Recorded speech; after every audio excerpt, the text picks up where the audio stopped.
Bom dia, gente. Vamos iniciar agora mais uma aula de Sociologia da Educação.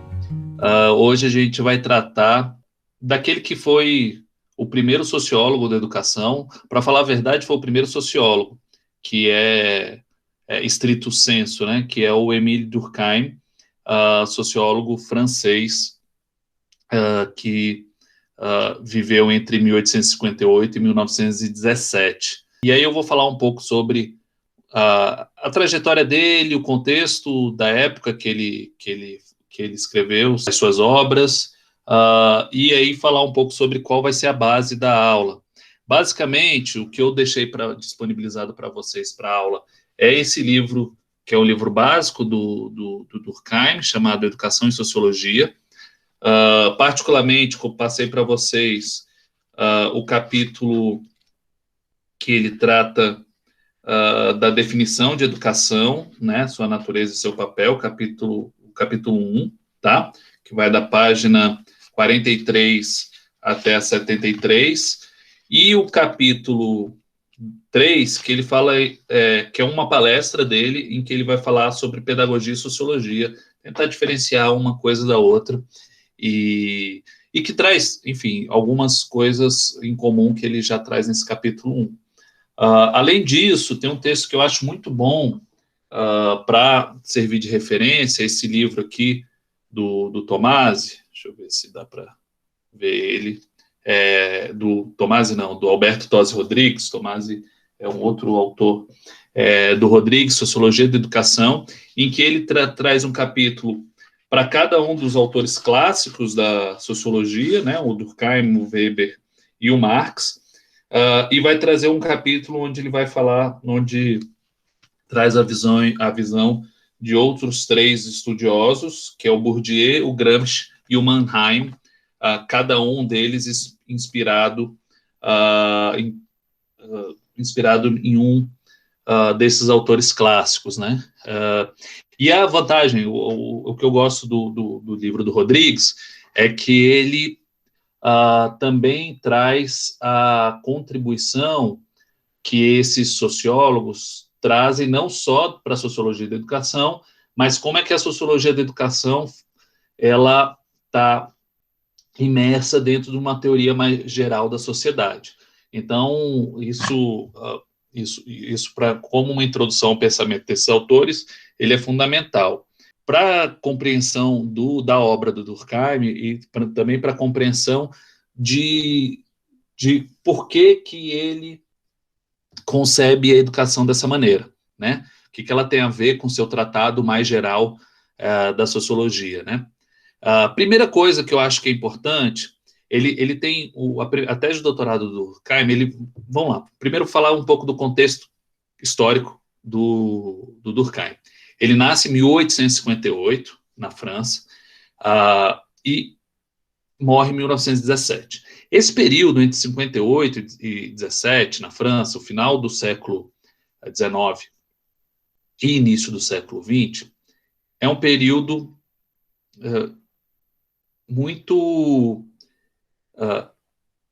é um período de grande otimismo na Europa, particularmente, e que o capitalismo ele se consolida como uma forma de organização da sociedade e da economia que, para seus ideólogos, está gerando muitos benefícios.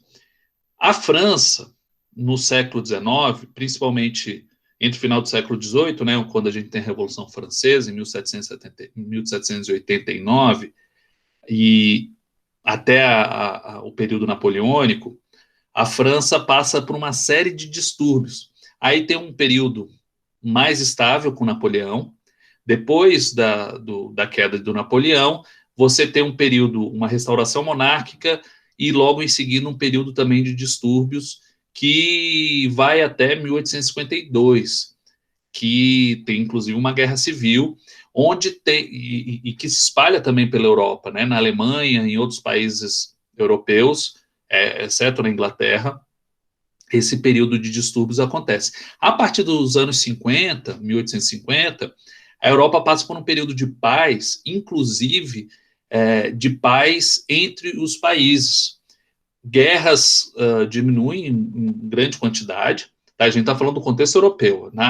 O contexto fora da Europa é um contexto de colonialismo, né? De neocolonialismo, de imperialismo europeu, especialmente nos países africanos, mas também nos países asiáticos, e uma influência muito forte sobre os países latino-americanos.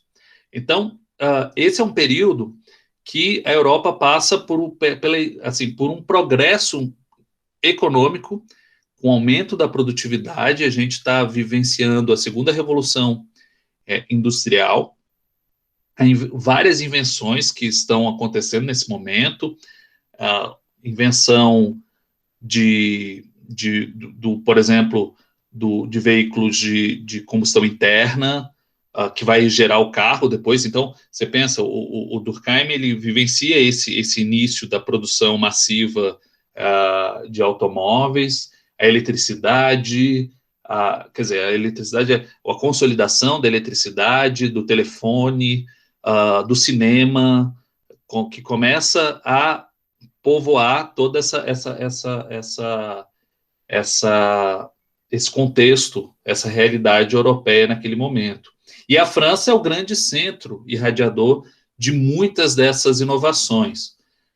O próprio dirigível, o avião, né? A gente tem que lembrar que o Alberto Santos Dumont, brasileiro, ele faz seus voos de dirigível e depois o teste de 14 bis, aí no início do século XX. Então, entre o final do século XIX e o início do século XX, a Europa passa por uma transformação que promove essa ideia de progresso muito forte. Tanto é que na França, e isso é muito central na França, que a gente chama esse período de Belle Époque, ou a Bela Época, em que vários intelectuais, artistas, se reúnem nesses espaços parisienses, austríacos em Viena, e vão fazer várias criações e inovações que vão, digamos, dar uma nova cara ao mundo.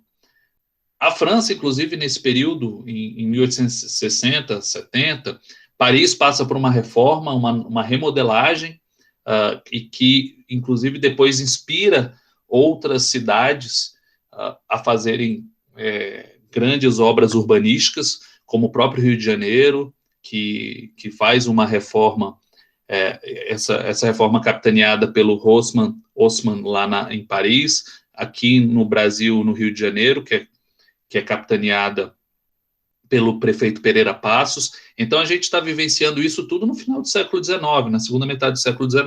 Então, a gente está vivenciando um período muito profícuo dentro da sociedade. E o Durkheim, ele é um pensador, não só ele, mas também o Weber, como vocês vão ver, eles são pensadores que se projetam e pensam a partir dessa época, tá? Diferente do próprio Marx, como a gente vai ver, o Marx, ele está o período intelectual, da juventude intelectual dele, principalmente, que ele vai morrer em 1883, então vivencia essa época também, mas a juventude, o amadurecimento intelectual dele se dá a partir de 1845, 1840, 1845, que é o período até 1852, que são os períodos de grande distúrbio na Europa continental. Então, com grande distúrbios, porque a indústria está nascendo ali, né, tá se desenvolvendo, está se consolidando, mas ao custo de muito sangue de trabalhadores. E quando o Durkheim, já no final do século XIX, começa a pensar, a refletir sobre a sociedade, aqueles conflitos entre trabalhadores e os capitalistas, ele vai não se arrefecendo, mas ele vai gerando regulamentações que vai trazendo um novo patamar de convivência humana. Então, Durkheim, ele é preocupado na formação, não no abandono, a partir de uma teoria como Marx, que prevê o abandono de uma sociedade capitalista. ele já vivencia um um período pós-distúrbios, em que a grande preocupação de uma parte da intelectualidade não seria a superação do capitalismo, mas uma maneira de fazer com que essa sociedade industrial capitalista fosse regulada e fosse se tornasse mais aceitável, humanamente aceitável, e que trouxesse benefícios para toda a sociedade. Então, o espírito do Durkheim, ele é um otimista, né, nesse sentido, é de fazer com que a sociedade melhore sem necessariamente fazer uma superação do capitalismo. Até porque o Durkheim, ele desconfiava dessas utopias ou dessas propostas de sociedade que não estivessem baseadas na realidade social vivida. Então, ele achava que a sociedade, enfim, passava por mudanças constantes, só que para ele era muito claro que essas mudanças sempre estavam limitadas pelas condições sociais e pela maneira como os seres humanos viviam naquele momento histórico. Então, ele, diferente do Marx, ele não achava que se criaria a partir do nada ou a partir de uma ideia, de uma classe, uma sociedade completamente nova. Para o Durkheim, isso seria fora de qualquer propósito lógico científico dentro das ciências, do que ele estava criando de ciências sociais. Então, esse é um pouco o contexto, o espírito do Émile Durkheim. Ele vai morrer em 1917, aí no final da Primeira Guerra Mundial. Esse otimismo do Durkheim, ele é abalado nesse período de guerra, até porque ele perde um filho na Primeira Guerra, né, que é chamado de Grande Guerra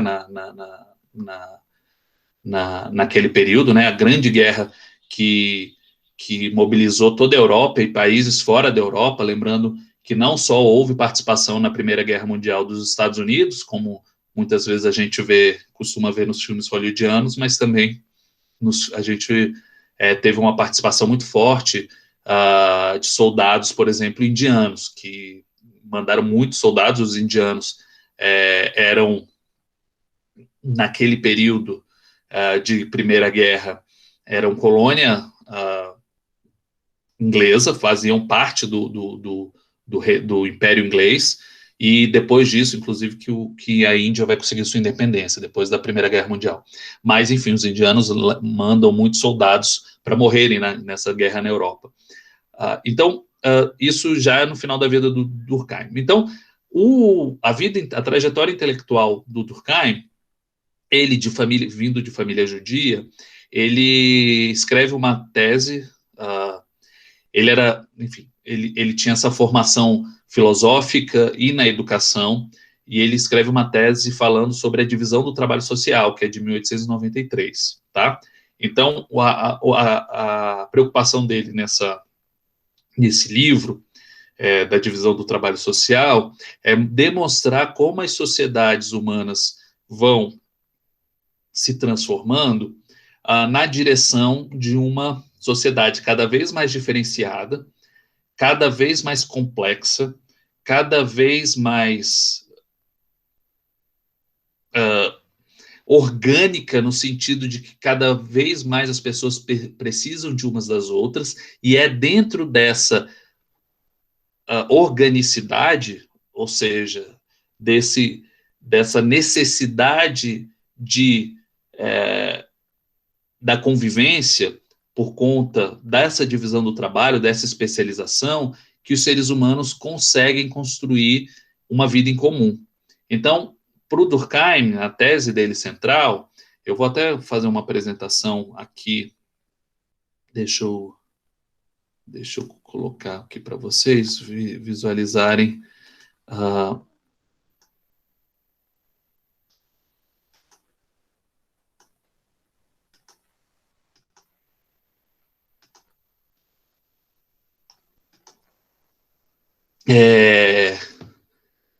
Para vocês visualizarem isso aqui. Então, para o Durkheim, A, a sociedade, ela sai de um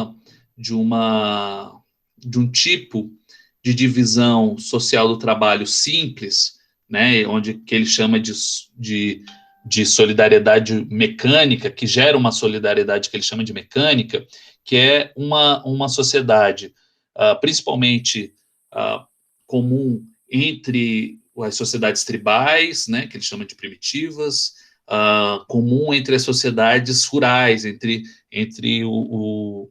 as populações rurais, em que não há muita divisão do trabalho entre os indivíduos, uma sociedade em que as pessoas vivem em pequenos grupos e cujo nível de especialização é muito pequeno, e por ter esse nível de especialização muito pequeno, por viver em pequenos grupos, existe um conjunto de crenças, tradições e costumes que fazem com que essas pessoas vivam de maneira coesa. O que ele chama de solidariedade, que é essa aceitação, esses vínculos que são gerados entre as pessoas, que fazem com que as pessoas tenham interesse na vida comum. Então, essa solidariedade, que o Durkheim chama de mecânica, ela é comum entre as sociedades tribais, primitivas, ou mesmo dentro das sociedades rurais. Ela necessita de pequenas comunidades, ela existe em pequenas comunidades, onde o trabalho não é especializado. A grande questão que o Durkheim observa, especialmente na sociedade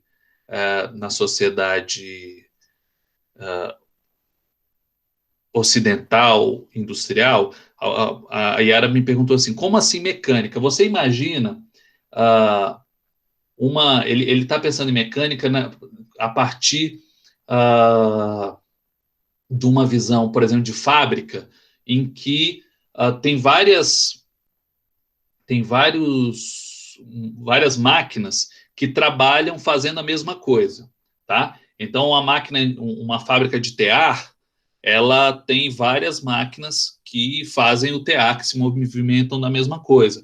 Um motor de combustão, ele tem vários pistões que fazem o mesmo trabalho. Então, mecânica no sentido de que é repetitivo, sabe? Aquilo que se repete mecanicamente. Por isso que ele chama de solidariedade mecânica, que ele vai diferenciar daquilo que ele chama de solidariedade orgânica, tá? Então, são essas duas diferenças. A mecânica, onde as pessoas vivem ou criam seus vínculos a partir de uma certa similaridade, inclusive ele chama assim de solidariedade mecânica ou por similaridade, porque as pessoas são muito equivalentes, elas fazem as mesmas coisas, como uma máquina mecânica, né, que faz um trabalho repetitivo, assim, não é necessariamente repetitivo, mas que faz a mesma coisa, que não tem diferenças, tá?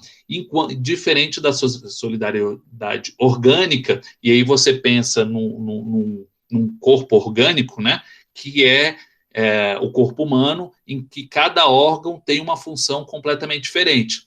E aí nesse sentido, orgânico, cada órgão tem uma finalidade diferente e um tipo de funcionamento diferente, essa diferença é o que permite com que haja o corpo exista, né, e seja vivo, porque se o coração fizesse a mesma função do pulmão, o ser humano não conseguiria existir, porque cada um tem uma função dentro do organismo. Então, a solidariedade orgânica e mecânica se diferenciam por isso, porque a mecânica, todos fazem o mesmo trabalho. Na orgânica, cada um tem uma função, ou na mecânica, todos têm a mesma função, na orgânica, cada um tem uma função diferente. E o Durkheim, ele é muito cioso dessa questão da função. Inclusive, ele inaugura essa escola que é muito forte, principalmente na primeira metade do século XX, na França, mas em outros países, inclusive nos Estados Unidos, que a gente chama uma vertente funcionalista da sociologia. Tá? Então, por que é funcionalista? Porque ele vai tentar entender as instituições sociais e o fato social em si que é o objeto da sociologia, ele vai tentar compreender essas questões a partir de qual função essas instituições e os indivíduos têm dentro de uma sociedade. Ele fala assim, a partir da descoberta da finalidade, ou seja, da função de alguma instituição ou de um indivíduo dentro dessa instituição, é que você entende o lugar e o funcionamento e a maneira como é que essa instituição existe. Então, para ele, inclusive, há uma diferença entre as sociedades simples, primitivas, que ele diz, e as sociedades modernas, que é a diferença entre o que gera solidariedade, o que gera o vínculo social, o que gera coesão social, né? Aquilo que faz com que as pessoas possam viver conjuntamente. Dentro de uma sociedade simples, é aquilo que ele chama de solidariedade mecânica, que é a aceitação de um conjunto de crenças, tradições e costumes comuns. Para o Durkheim, numa sociedade complexa, com muita gente vivendo no mesmo espaço, como era a sociedade moderna, como era a sociedade que ele vivia, não é mais o conjunto de crenças em comum que faz com que as pessoas vivam juntamente, convivam de maneira coesa. Aí sim, aí ele vai falar que, diferentemente disso, uma coisa que ele nota é uma especialização cada vez maior entre os indivíduos, cada um com uma função diferente, não só entre os indivíduos, mas entre as instituições sociais. Se você for pensar numa sociedade simples, né, você tem necessidade de poucas instituições sociais. O que você tem é uma instituição como a família, mas, enfim, algumas organizações suprafamiliares, mas com muito pouca divisão e sem muita diferenciação sobre qual o papel de cada um. Dentro de uma sociedade complexa, a necessidade de instituições responsáveis por aspectos da vida cotidiana é fundamental, né? Há uma necessidade muito forte dessas instituições e de especialização dos indivíduos. E aí o que o Durkheim vai falar é que o que gera essa coesão social é a diversidade de indivíduos e a interdependência deles, porque o trabalho de um ajuda no trabalho do outro. Então, se para fazer uma imagem simples, dentro de um ambiente rural, normalmente as pessoas sabem fazer de tudo: cozinhar, limpar, passar, mas também não só essas tarefas domésticas, mas fazer os móveis, consertar os móveis e plantar, colher, enfim, até uma medicina prática as pessoas acabam desenvolvendo, porque isso passa de tradição, de família para família, né, como uma tradição, e as pessoas têm uma divisão muito menor de trabalho. As pessoas necessitam de profissionais de uma maneira muito menos efetiva do que a gente necessita hoje. E aí aqui cada um aqui numa sociedade urbana, cada pessoa tem uma necessidade de outra de maneira muito efetiva. Então, ele vai perceber que para qualquer coisa você tem um especialista daquilo ali, você tem uma pessoa que faz aquilo ali para você, você vai criar uma série de especialidades, porque não para geração, e aí para o Durkheim, o principal objetivo dessa especialização, diferente do que pensavam os economistas, dentro da sociedade, não é gerar maior produtividade, ele gera maior produtividade, mas o principal objetivo, e aí é uma inversão que o Durkheim faz, seria a geração de solidariedade dentro de sociedades complexas. Isso é fascinante, pensar que a solidariedade orgânica seria a principal função da especialização do trabalho, geração de interdependência entre os indivíduos e fazer com que esses indivíduos dependam, por dependerem um dos outros, possam conviver pacificamente entre si. Essa é a tese, inclusive de doutorado, do Durkheim no livro da divisão do trabalho social. Tá, E aí a gente entra numa questão que a sociedade moderna ela gera indivíduos cada vez mais individualistas, ou seja, em busca da satisfação dos interesses pessoais, menos preocupados com o coletivo. Isso faz com que as regras, a rigidez das regras diminua, aumenta a liberdade e diminui aquilo que ele chama de consciência coletiva.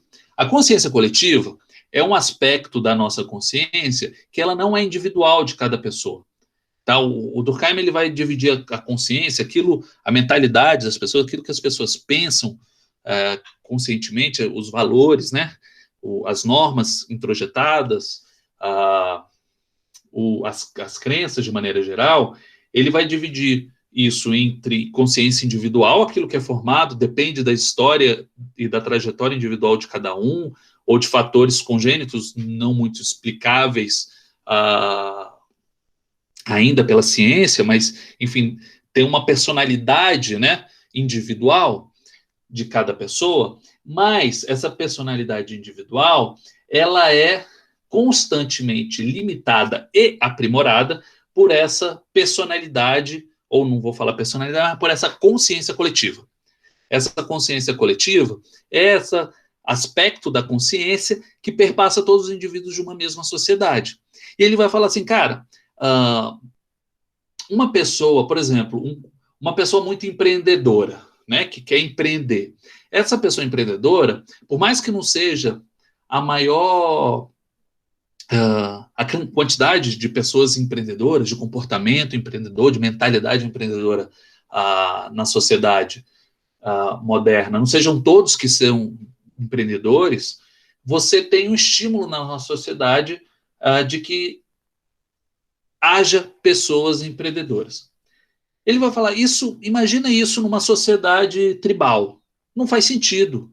Não faz sentido e não vai existir. Você não vai conhecer uma pessoa empreendedora, ou seja, uma pessoa que vai olhar alguma coisa e vai falar assim: isso pode me dar dinheiro, eu vou fazer uma inovação que isso vai dar dinheiro. Numa sociedade tribal, que não tenha contato nenhuma com a sociedade capitalista, isso simplesmente não vai existir. É impossível de existir. E por que isso? Porque não existe dentro da coletividade nada que fomente essa personalidade empreendedora, essa característica empreendedora. Mas a nossa sociedade tem, por mais que não sejam todos que tenham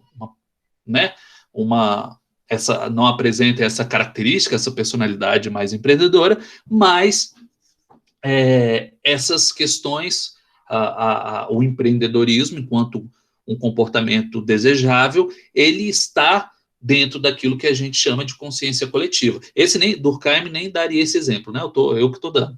Mas me parece que casa muito bem com essa ideia da consciência coletiva, que é uma consciência que molda as consciências individuais, permitindo que essas consciências individuais existam, né? Não estou falando que não existe consciência individual, mas essa consciência individual, ela é, por um lado, limitada pela consciência coletiva e fomentada pela consciência coletiva também. Tá? A grande questão é que, para o Durkheim, quanto mais complexa e mais individualista é uma sociedade, né, o maior individualismo que essa sociedade vai gerando, pela sua própria divisão do trabalho ou complexidade, a tendência é que essa consciência coletiva diminua.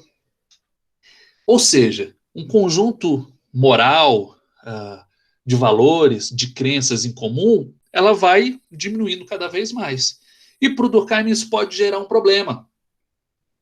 Pode gerar uma situação em que a sociedade não consegue criar normas, regras, que possibilitem que as pessoas vivam conjuntamente. E gera a situação que o Durkheim chama de anomia, que é a situação em que a sociedade não consegue construir instituições e normas que integrem as pessoas e que eliminem os conflitos entre diferentes indivíduos e grupos sociais. E é a partir desse conceito de anomia que o Durkheim vai tentar compreender algumas disfunções que existem dentro da sociedade e os períodos de maior conflitualidade dentro daquela sociedade. É a falta de regras e de um conjunto em comum de normas aceito por todos dentro da sociedade. Porque essa sociedade, às vezes, vai se transformando em tal rapidez que a própria sociedade não consegue dar conta por meio das suas instituições sociais. Estou me fazendo claro? Eu acho que esse é um conceito fundamental para o Durkheim e é onde vai entrar, é o que vai trazer a ideia de educação. Porque educação é justamente uma instituição para o Durkheim que vai criar um mínimo de consciência coletiva necessária para que a sociedade não chegue a essa situação de anomia. Então, o Durkheim, ele vai tentar compreender os conflitos de classes sociais, inclusive que o Marx vai trazer como algo inerente à sociedade capitalista. Ele vai falar, não, de fato há um conflito de classes sociais, não decorrentes de uma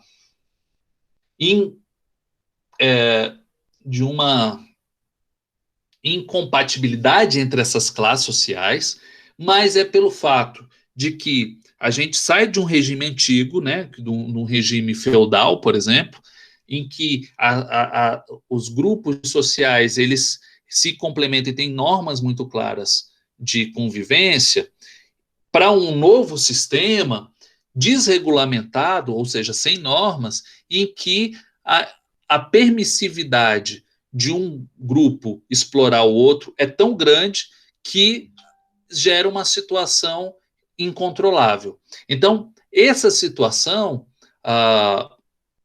é uma situação problemática, evidentemente, mas é uma situação passível de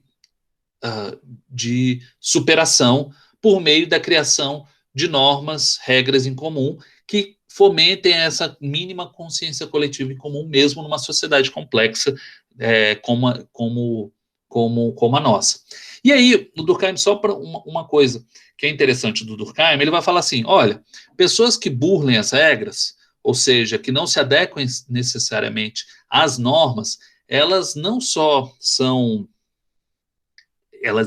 existem, como elas têm até uma função dentro da sociedade, tá?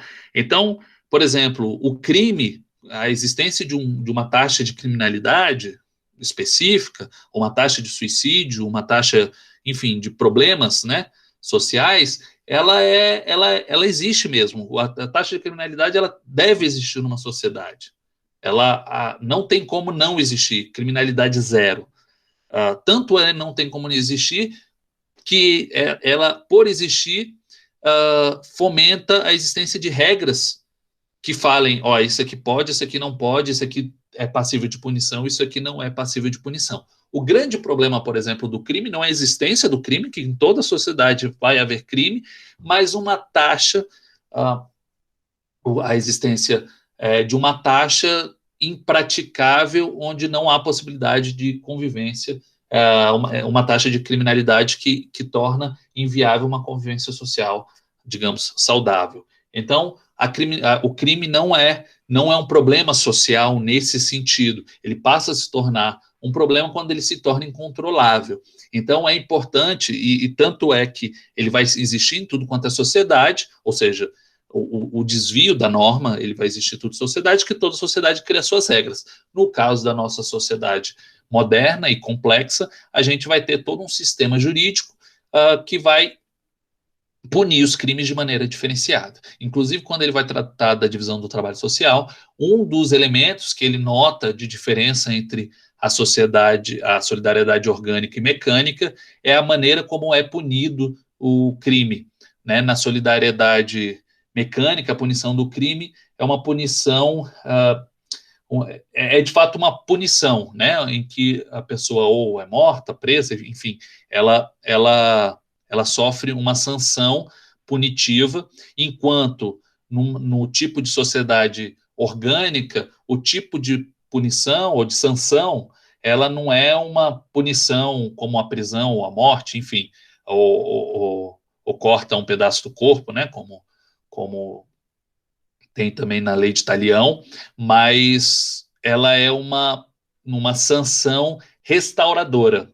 Então, ao invés de você punir com essa prisão, você vai pagar uma multa, por exemplo, tá? E restaurar aquilo ali. Então, o Durkheim ele vai notar que quanto mais complexa a sociedade, mais forte a sua solidariedade orgânica, mais sanções restauradoras são necessárias ou passam a existir. Isso é uma coisa interessante. Bom, não é o foco da nossa aula de hoje, mas mostra como é que o Durkheim essas coisas estão muito interligadas, né? Como é que você nota, por exemplo, a diferença entre as sociedades a partir da maneira como a sociedade sanciona os desvios. Mas os desvios vão existir em toda a sociedade, mas o mais importante é que esses desvios tenham uma taxa, digamos assim, controlável. Por exemplo, como crime. E aí entra a questão da educação, que ela é fundamental para criar esse mínimo de consciência coletiva, como eu falei, que é importante, e cada vez mais diminuta dentro da sociedade moderna, e ele vai falar que a educação é o elo, né? É a instituição que permite que haja esse conjunto de crenças e valores comum, tá? Então, para o Durkheim, em um meio moral em que individualismo, possibilitado pela diferenciação social, compete com a consciência coletiva, quanto maior o individualismo, menor a consciência coletiva. Então, a educação assume um papel de educação moral.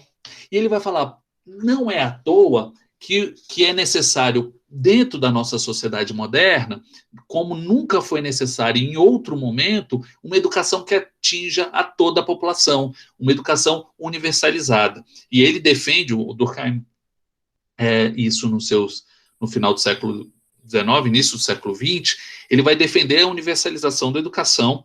E se tu for pensar mesmo em outros momentos da história, em outras sociedades, a educação não era universal. Se você for pensar a educação na Grécia Antiga, ela era uma educação que só as pessoas que eram cidadãs teriam acesso à educação. No mundo medieval, também só as pessoas, enfim, ou que seriam ligados à igreja, né? Só os monges, os padres, quem iria seguir uma carreira dentro da igreja, ou quem eram os nobres que recebiam uma educação de fato, né? Dentro desse aspecto que a gente pensa em educação, de aprender a ler, escrever, aprender as tradições antigas. De maneira geral, as sociedades anteriores, por serem menos complexas, elas precisavam menos de uma instituição que tomasse conta da educação. Mas a sociedade moderna, ela precisa dessa instituição que leve uma educação que crie essa consciência coletiva, tá? Então, a educação é fundamental dentro da sociedade moderna para a geração de coesão social. Então, para o Durkheim, essa educação é um momento em que a gente aprende a ser membro da sociedade, ou seja, ela é socialização. E aí o Durkheim ele vai fazer uma crítica, nesse livro aqui do Educação e Sociologia, algumas concepções de educação que eram comuns na época que ele está escrevendo. Ele vai falar, olha, tem gente que fala que a educação, ela serve, a finalidade é gerar o aprimoramento, fazer com que as pessoas desenvolvam suas máximas habilidades, é gerar pessoas que vão transformar o mundo, é gerar pessoas que vão, enfim, que vão ser vanguarda. Ele fala, não é nada disso.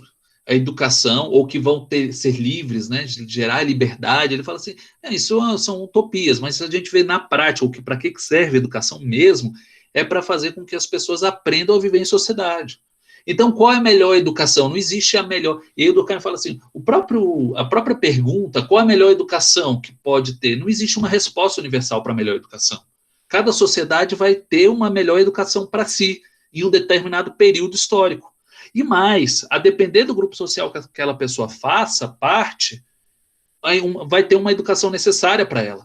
Porque a educação ela deve estar vinculada, ela deve estar submetida ao meio social com que a pessoa vive, porque a educação, por ensinar essa consciência, então por isso que ela assume esse significado de educação moral, porque o que é a moral para o Durkheim? A moral é esse conjunto de valores, crenças, aquilo que as pessoas valorizam mais, valorizam menos, crenças, aquilo que as pessoas acreditam em termos simbólicos, e também as normas, aquilo que elas seguem de regras. Então, isso é moral para o Durkheim. Então, a educação ela tem esse valor moral de ensinar a sociedade a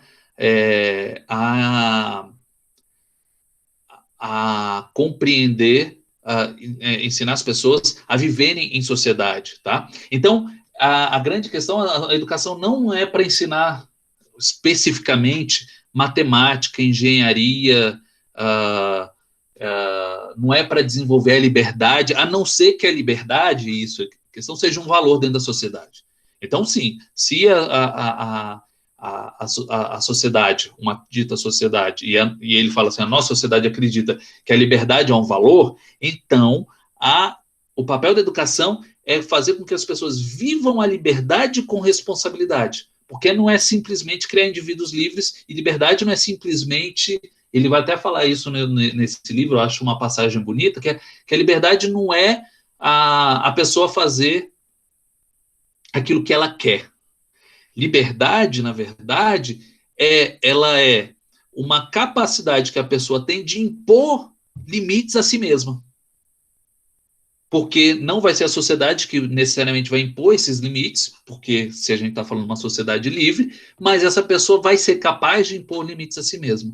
Então, é isso que a gente tem que pensar na liberdade. Então, uma educação para a liberdade, ela vai ter que ter essa dimensão de fazer com que as pessoas tenham noção de que sua liberdade vai até onde começa a do outro, né? Para a gente falar aquela fórmula de liberdade. Então, essa educação, ela vai ter que estar de acordo com aquele meio moral a qual a pessoa está inserida. Inclusive, a depender do meio que aquela pessoa está inserida, ou seja, o grupo social, a função, o papel que ela vai exercer, ela tem que ter uma educação diferenciada. Lembrando que aí o Durkheim ele vai fazer sempre um jogo e vai falar assim, olha, tem que ter alguma coisa em comum, que vai fazer com que dentro daquela sociedade específica, sociedade francesa que ele está falando, ele vai falar, então a educação ela tem que ter essa função de fazer com que valores, crenças e normas em comum valham para todos, né? Que isso seja disseminado, socializado entre toda a população. Isso é necessário. A educação, então, tem que ter uma educação universal, a mesma educação para todo mundo. Só que, em determinado momento, essas pessoas vão assumir posições diferentes dentro da sociedade, né? A própria da solidariedade orgânica é essa diferenciação. Então, a educação vai ter que também se levar em consideração esse meio que a pessoa vai estar, que inclusive trazem questões morais, né? Morais no sentido de valores, crenças e normas diferentes para cada um. Então, a depender do meio moral que aquela pessoa tenha, a educação vai ter que ser diferente, tá? A Samila está fazendo uma pergunta, deixa eu ver o que é. Se liberdade é um valor, por que ele fala que cada sociedade tem um sistema de educação que impõe aos indivíduos, tá? Parece uma educação obrigatória, parece que não é liberdade. Vamos lá, então, essa é uma questão para o Durkheim, que apesar de parecer paradoxal, ela não é, tá? Para o Durkheim, a liberdade, só uma coisa, Samila, não é um valor universal, tá? Primeiro, não é um valor universal. Ele é um valor dentro da sociedade moderna. Basicamente, ele está falando da liberdade da sociedade francesa. Ele é um valor, pá. Então, se é um valor para um determinado nível de sociedade, você tem que preparar as pessoas para exercerem o seu papel social, a sua função dentro da sociedade, para poderem viver na sociedade, tendo a liberdade como um valor. Então, a educação tem esse papel de fazer com que as pessoas aprendam a ter liberdade, tá? Então, liberdade para o Durkheim, ele não é simplesmente as pessoas fazerem o que querem, porque se as pessoas fazerem o que querem, isso não é isso pode ser um conceito de liberdade, mas não é para o Durkheim, elas não vivem em sociedade, né? A liberdade é um valor de você ter possibilidades abertas da sua vida, mas que você vai exercer com uma responsabilidade limitada pelas normas sociais, tá? E aí o Durkheim vai falar, beleza, se você quer ter, por exemplo, tem a liberdade de ter o cabelo verde, você vai ter o cabelo verde. Isso afeta a liberdade de outra pessoa? Não. Então você vai ter essa liberdade. Só que se você exerce uma liberdade que afeta a liberdade do outro, você já vai ter um problema aí, né? Então você não tem a liberdade para dar um tapa na cara de alguém. Quer dizer, você pode fazer isso, mas você vai sofrer consequências e a sociedade vai criar normas em relação a essas para que as pessoas possam exercer essa sua liberdade com aquilo que ele chama de responsabilidade. O papel da educação é justamente falar, olha, você tem essa liberdade aqui, você pode ir, mas a partir daqui você não pode ir mais, porque não é aceitável, e não é aceitável porque isso impediria o convívio social, tá? Então, de fato, na sociedade moderna, a pessoa tem uma liberdade no sentido de fazer o que quer, de pintar o cabelo de verde, se vestir da maneira que quer, mais ou menos, né? Mas ela tem maior liberdade do que numa sociedade primitiva, que ela não tem muita liberdade, nem concebe essa questão. Pintar o cabelo de verde, talvez numa sociedade tribal, não faz sentido nenhum, a pessoa não vai querer. Mas na nossa sociedade, de verde, eu não sei, mas minha sobrinha queria pintar o cabelo de azul. Então, enfim, ela tem liberdade para fazer isso. Se a mãe deixar, né, evidentemente. Mas a sociedade não vai proibir. Apesar dela estudar na escola militar, e aí a escola militar não permite. Ela queria pintar agora justamente porque está tendo um ensino online. Mas, então, assim, de maneira geral, a sociedade permite o cabelo de verde, a não ser que você estude numa escola militar. Ou numa outra escola que o conceito de liberdade não seja tão fundamental assim, tá?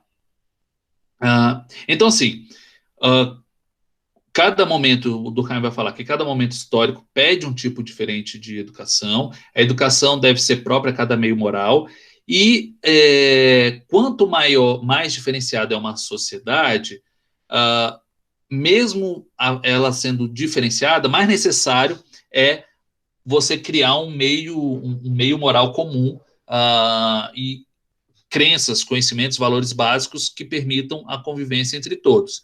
Então, o Durkheim ele vai criar um conceito de educação que eu acho que ele é muito, muito importante, que ele vai falar o seguinte, a educação é uma ação exercida pelas gerações adultas sobre as gerações que não se encontram preparadas para a vida social, ou seja, ele é uma educação, né, voltada para as crianças, né?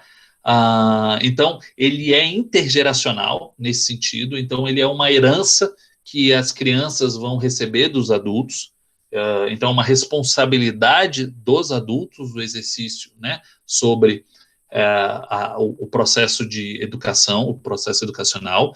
Ele tem por objeto, ou seja, finalidade, suscitar e desenvolver na criança certo número de estados físicos, intelectuais e morais reclamados pela sociedade política no seu conjunto e pelo meio especial que a criança particularmente se destine. Aí me perguntaram assim, vale essa resposta dentro do estudo dirigido que eu chamei? Claro que não, Celina, você vai ter que escrever isso com suas palavras. Você entendeu o que isso quer dizer? Então escreva com suas palavras isso aí, senão isso chama-se plágio. Copia e cola, o famoso Ctrl-C, Ctrl-V. Mas vamos tentar explicar o que o Durkheim quer dizer em relação a isso. Então, ela quer desenvolver na criança, fazer com que apareça na criança um certo número de estados físicos, intelectuais e morais. Tá? O que é um estado físico? É uma capacidade física da criança a vivenciar, a viver naquela sociedade de acordo com o que aquela sociedade precisa dela, né? De acordo com a necessidade social. Então, tá lembrando assim que olha, a educação ela é preparação da criança para viver em sociedade, respondendo às demandas, os anseios da sociedade, do conjunto social. Não é, enfim, fazer uma criança além do seu tempo. Não, pelo contrário, é para fazer a criança bem moldada ao seu tempo. Então, por exemplo, estados físicos. Uma capacidade, por exemplo, de concentração, tá? É uma capacidade que é desenvolvida por meio de um processo educacional. A capacidade de vocês ficarem prestando atenção em mim falando durante uma hora aqui sentada de frente para o computador é algo que vocês aprenderam, não necessariamente de frente para o computador, mas de uma sala de aula, é algo que vocês aprenderam no longo processo educacional pelo qual vocês passaram, tá? Então, vocês estão desde a infância, desde o ensino primário, do ensino fundamental, das séries iniciais do ensino fundamental, vocês estão aprendendo a desenvolver essa,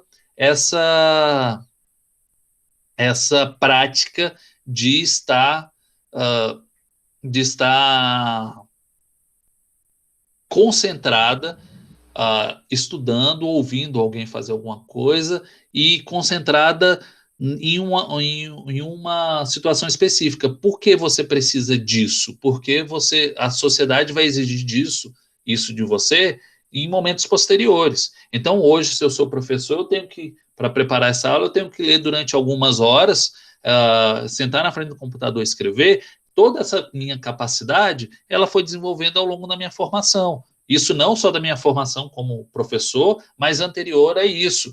Mas se eu não fosse professor, eu fosse um marceneiro, eu teria que, não numa atividade intelectual, necessariamente, ler, não numa leitura, e na preparação, né, escrever alguma coisa, mas eu teria que estar concentrado numa tarefa que é exaustiva muitas vezes, que exige concentração muitas vezes. Então, isso tudo a gente vai aprendendo dentro do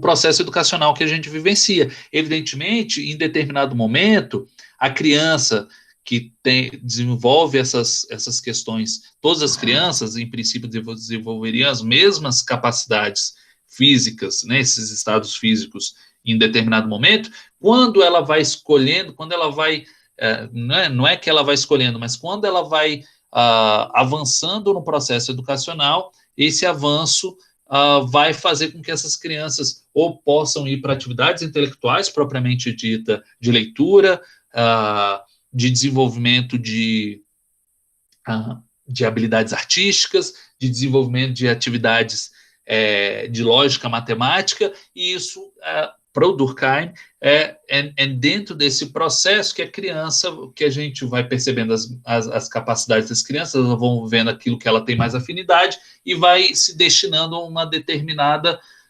função dentro daquela sociedade, e a educação vai levando aquilo ali. Então, você vai ver uma criança com maiores afinidades, uma vida intelectual de estudos dentro das ciências humanas, a capacidade de leitura e escrita tem que ser fomentada, e ela vai indo nessa direção. A criança, nas atividades mais práticas, ela vai indo em outra direção, artísticas e lógico, matemática, elas vão indo cada uma em uma direção. Isso para o Durkheim, inclusive a educação francesa, era nesse momento, e ela é um pouco ainda nessa direção, ela já fazia, o ensino primário era igual para todo mundo, mas o secundário já era diferente entre as crianças, tá? Depois você tem críticas, inclusive, a esse modelo, mas para o Durkheim esse era um modelo ideal dentro da sociedade, era aquilo que estava se construindo na sociedade francesa. Então, são estados físicos, né? Capacidade de ficar sentado ali 2 horas, 3 horas estudando, isso é um estado físico necessário. Intelectuais, capacidade de leitura, memorização, etc. E morais, ou seja, os conjuntos de valores e crenças necessárias para a vivência em sociedade, de acordo com com o que aquela sociedade necessita. E aí, não só de acordo com a sociedade política no seu conjunto, né? Política no sentido de que a gente está falando de uma sociedade democrática que francesa em determinado período histórico específico, então por isso é uma sociedade política, naquele sentido, e também no meio específico que a criança vai se destinar, tá? E aí tem alguns aspectos que eu acho que são importantes a gente enfatizar aqui. Primeiro, o caráter social da educação. A educação deve se adequar ao meio moral onde a criança vive, tá? Em que ela vive. Então, isso é fundamental. Ela tem que se adequar a esse meio moral, para o Durkheim. A sociedade molda os indivíduos de acordo com a sua necessidade. Mas ela não só molda os indivíduos de acordo com a sociedade, com a sua necessidade, por meio da educação, como o Durkheim até vai falar, isso parece que a sociedade é um tirano exercendo essa função, mas, na verdade, esses constrangimentos gerados pela sociedade, ele muitas vezes é desejável pelo indivíduo. Por quê? Um indivíduo devidamente educado, ele angaria benefícios dessa educação adequada. Essa é a grande questão, porque se ele não for educado adequadamente, ele não vai ter os benefícios que a sociedade vai dar para aquela educação. Então, por mais que seja uma imposição da sociedade, aquilo talvez não sei se foi a Adriana que perguntou, a Samila, falou da liberdade, né? Como a gente está falando de liberdade, sendo que, ao mesmo tempo, a sociedade está moldando aquele indivíduo. Então, essa submissão do indivíduo à sociedade é que garante que esse indivíduo tenha benefícios no momento ulterior, a partir da adequação entre aquilo que ela recebeu de educação e aquela função que ela vai exercer dentro da sociedade. Então, a educação ela sempre tem esse caráter social. E por ter o caráter social, o Estado tem um papel fundamental. Então, ele vai falar o seguinte, a educação, e aí eu acho que é um debate, inclusive, que está sendo feito atualmente, que a gente pode resgatar o Durkheim para fazer, que é o tal do homeschooling, né? Que a educação em casa. Para o Durkheim, isso seria um absurdo completo, porque por a educação necessariamente precisar ser adequada ao meio social que a pessoa vive, o Estado, por representar esses anseios da sociedade, gerais da sociedade, porque, enfim, o Estado ele tem representantes de toda a sociedade, ele digamos, a institucionalização das regras sociais está ali naquele Estado. Então, é dever do Estado se colocar tendo um papel fundamental na educação, tá? Oferecendo e limitando e dando as direções da educação. Então, esses direitos, o dever do Estado, muitas vezes se contrapõe ao direito da família. E aí a família assim, não, eu quero que o meu filho tenha uma educação assim, assim, assado. O Durkheim fala, não, está errado. Dentro da sociedade, a educação não deve ensinar de acordo com os valores que a família defende, mas de acordo com o meio social que a criança vai viver. Então, por exemplo, se a gente tem uma sociedade que exige, né, que tenha uma sociedade cujo valor principal é a razão, né, em termos de forma de conhecimento, o Estado vai ter que proporcionar uma educação para todos, universal, que coloque a razão como centro, né, como o princípio do conhecimento. Mas eu sou parte de uma família de cunho religioso e eu quero que meu filho tenha uma educação puramente religiosa. Ele vai falar, você não vai poder fazer isso, o Estado vai te dar uma educação que dê essa base racional para o conhecimento da criança.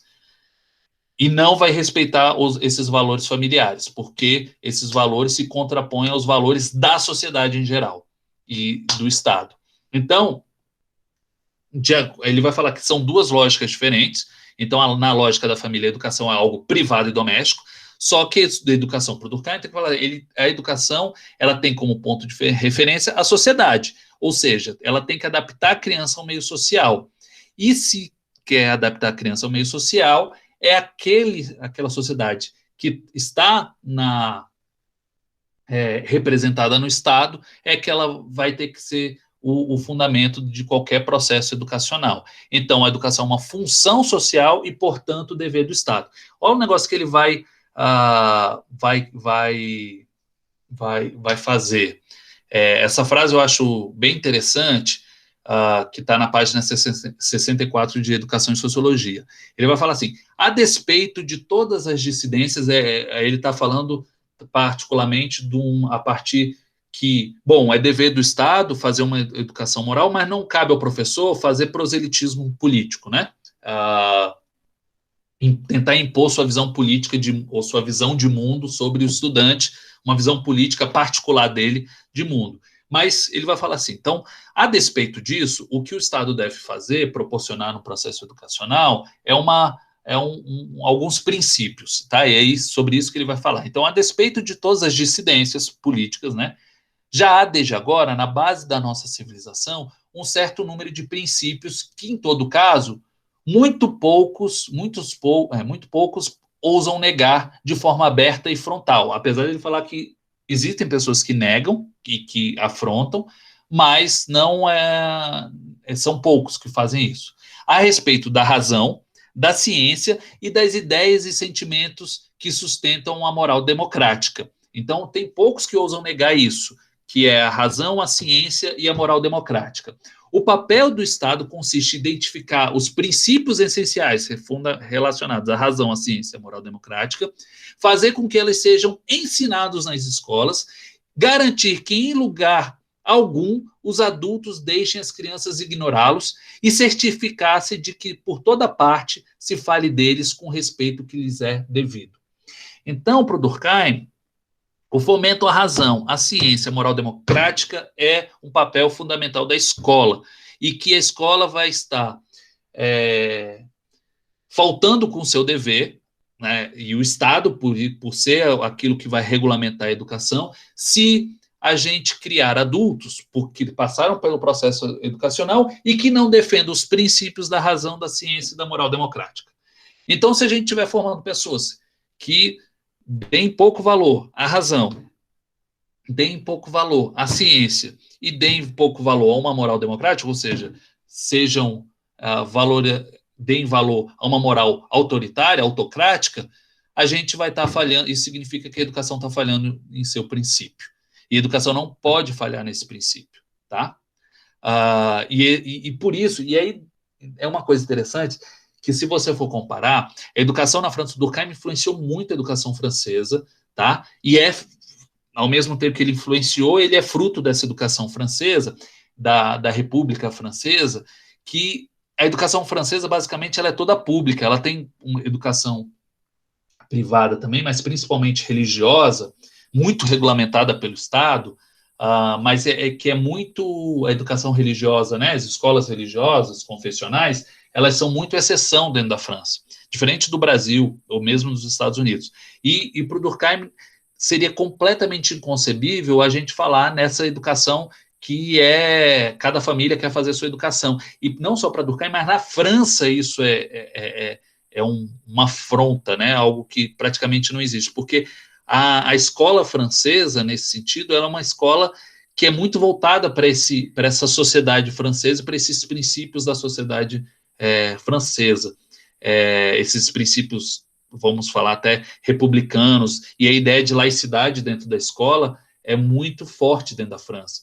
E é diferente do que a gente tem no Brasil, do desenvolvimento da escola, que apesar de ter em algum nível a inspiração francesa, ela também responde a outros estímulos de uma educação religiosa católica, por exemplo, e também de uma educação como é nos Estados Unidos, em que essa regulação de Estado, apesar de existir, ela tem, digamos, um nível muito menor que no Brasil, por exemplo, permitindo o homeschooling e educações muito voltadas para determinados grupos sociais. Na França, não, essa educação universal, que atende a todo mundo, e laica, ela é obrigatória dentro da França, tá?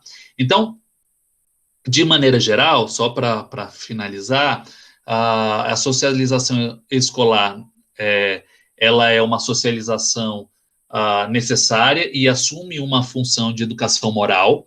Então, o processo escolar, né, o processo educacional que é dentro dessa instituição, né, desse espaço da escola, ela ela tem um papel não só de ensinar os conteúdos, né, aquele conteúdo, mas também essa educação moral, esses valores, essas crenças, essas normas, e a educação, a escola deve exercer algumas funções para a escola, para o Durkheim. Primeiro é limitar os indivíduos. Ela faz isso através da disciplina. Isso, inclusive, ela tem que fomentar essa limitação dos indivíduos para, inclusive, num momento posterior, permitir a autonomia. Então, ela primeiro limita os indivíduos através da disciplina, ela integra, ao limitar os indivíduos, ela integra esses indivíduos à sociedade, e, por essa sociedade ser uma sociedade complexa, baseada na divisão social do trabalho, ela possibilita a autonomia dos indivíduos, já limitados, autolimitados, por meio da sua disciplina. Então, é a partir da limitação, da integração, que se chega à autonomia e liberdade, chega levando a esse processo que aparentemente parece paradoxal, mas para o Durkheim não é, ele segue uma linha lógica, tá? E aí tem uma outra discussão para o Durkheim que seria importante, que é a relação entre sociologia da educação e a pedagogia, que são duas questões diferentes, tá? A sociologia da educação, ela é uma ciência voltada para entender, compreender a educação, né? Então, para perceber o que a educação é. E a teoria pedagógica, ou os conjuntos de teorias pedagógicas, elas têm como finalidade entender o que deve ser, né, da educação. Então, a sociologia, de todo modo, ela tem que entender o que é de fato, entender o fato social, não criar novos fatos sociais ou criar novos métodos, novas formas de educar. Isso não é papel da sociologia, isso é papel da pedagogia, tá? Evidentemente, o Durkheim era professor no curso de pedagogia, tá? E ele funda, inclusive, ele é professor da cátedra de pedagogia e depois ele funda a cátedra de sociologia. E é daí que ele está falando para os futuros, as futuras educadoras e os futuros educadores. De que, para um bom pedagogo, a sociologia é fundamental. Então, uma coisa que é importante é que a ciência sociológica, né, a ciência social, ela vai tentar trazer uma investigação científica para compreender como é que funciona o processo educacional e pode servir de subsídio para que se criem novas pedagogias, novas teorias pedagógicas, e para ele esse papel, esse elo de ligação faz com que sociologia e a sociologia da educação e a pedagogia estejam sempre andando em conjunto, mas eles não são a mesma coisa nesse sentido, tá? E por isso que dentro da sociologia da educação não necessariamente a gente vai ver pessoas que tratam da pedagogia, há alguns pontos de contato, mas não as teorias educacionais de como deve ser feita a educação. Isso é papel, uma, digamos assim, uma tecnologia já voltado para essa prática educativa, enquanto a sociologia da educação vai tentar compreender como de fato vem ocorrendo isso e, enfim, destrinchando essa maneira e as consequências sociais das práticas educacionais. Basicamente, é isso, pessoal. Obrigado, desculpa às vezes se eu me estendi muito, e aí estou aberto às dúvidas que vocês tiverem, tá? Não vou disponibilizar os slides não, Silvio, eu quero que vocês leiam os textos. Se eu vou disponibilizar só os slides, vocês não vão ler os textos. Mas a aula está disponível, né? Ô, professor, eu queria saber, começou essa aula aí que horário? 8h30. Toda quinta-feira nossas aulas iniciam às 8h30. Ah, sim, tá bom. Tá? Alguém perguntou lá em cima sobre os textos.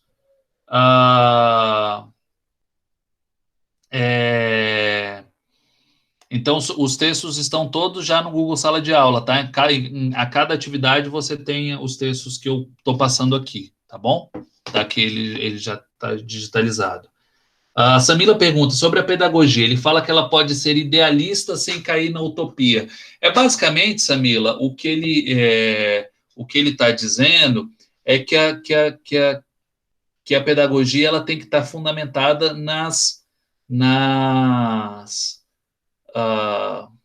necessidades sociais. Utopia é o não lugar, né? Se você pega a palavra utopia, ele significa não lugar, o lugar que não existe. E não existe porque né, os pensadores que pensam em utopia pensam que deve ser algo que passe a existir. Então, para o Durkheim, a pedagogia ela não pode ser utópica nesse sentido, pensar num lugar que não existe. E ela pode ser idealista no sentido que ela pode pensar em fazer transformações, preparar a sociedade para a transformação, mas não pensando num lugar que não existe, mas na própria sociedade que ele vive, que pode ser transformada, ou seja, ela tem que se ela é isso, ela tem que, numa visão paulo-freireana, assim, pensar a partir de onde os pés pisam. Né? O Paulo Freire costumava dizer isso. Para o Durkheim, a educação pode ser idealista, pensar em algo novo, mas ela não pode ser utópica. Ela pode pensar nesse algo novo a partir da sociedade que ela vive. Ela tem que preparar os seres humanos a viverem naquela sociedade e mesmo que eles vão ajudar numa transformação daquela sociedade, mas a partir dos valores daquela sociedade mesmo, tá? Então, é isso. A Silvia está dizendo que a Clara também passou a escola na Idade Média, que também fala do Durkheim. Eu acho que há vários pontos de contato com vários teóricos que vocês estão vendo, né? Então, que bom que vocês gostaram da aula. Eu vou entrar agora em outra aula, 10 horas eu estou na aula no ensino médio, e agradeço a vocês, obrigado pela participação. Qualquer dúvida,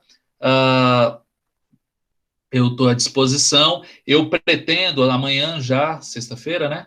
Eu já pretendo fazer as correções, iniciar as correções dos estudos que vocês fizeram.